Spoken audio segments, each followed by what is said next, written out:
ద్వాపర యుగం. ఉమ్, ఈ ద్వాపర యుగంలో చంద్రుడు బుధుడు, రాజు చంద్రుడయ్యాడు, బుధుడు మంత్రి అయ్యాడు. ఇక ఈ బుధుడు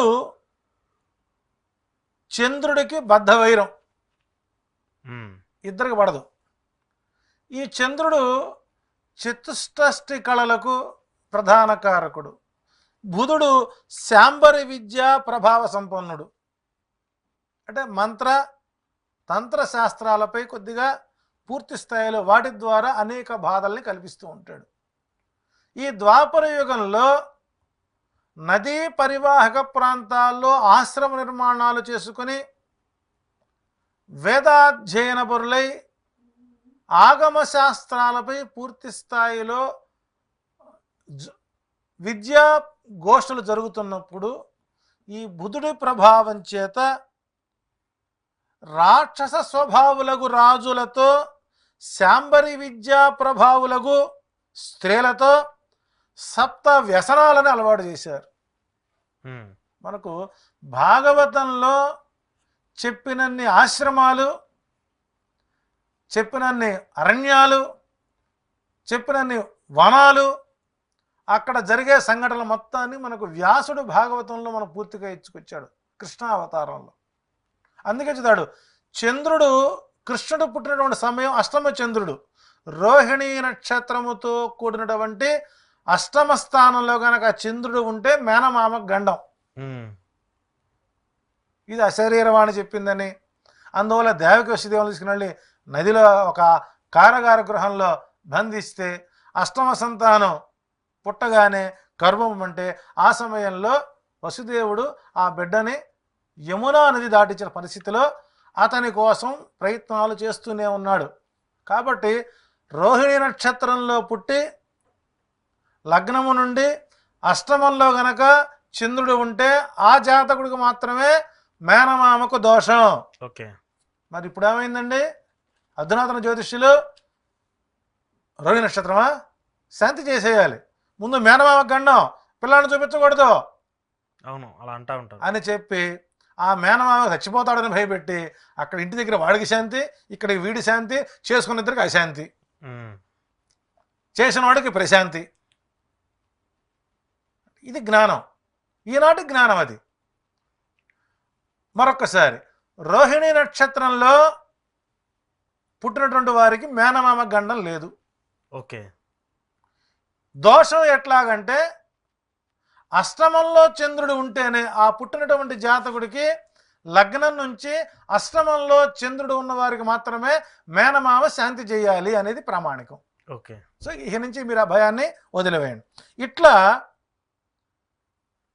ద్వాపర యుగం 2 పాదాలు అరాచకాలు, ఘోరాలు, నేరాలు చేయించాడు బుధుడు బుధజనుల చేత. ఆ సమయంలో శ్రీకృష్ణ జననం జరిగి బాల్యంలో నుంచే కొమ్మలు నరుక్కుంటూ పైకి వచ్చాడు కృష్ణుడు. మనం భాగవతం చూసినట్లయితే శకటాసుర వధ కానీ, తర్వాత ఒకసారికి పోతన వధ కానీ, అనేక రకాలైనటువంటి స్నేహాలు చేశాడు. అంటే చంద్రబుధులతో కలిసినటువంటి జాతకుల గురించి మనం చెప్పడానికి ఇది ఒక నాంది దొరికింది అని చెబుతూ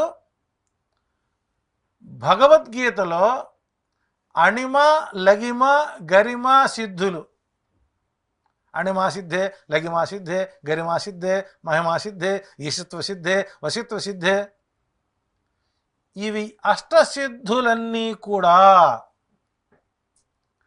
భారత సంగ్రామంలో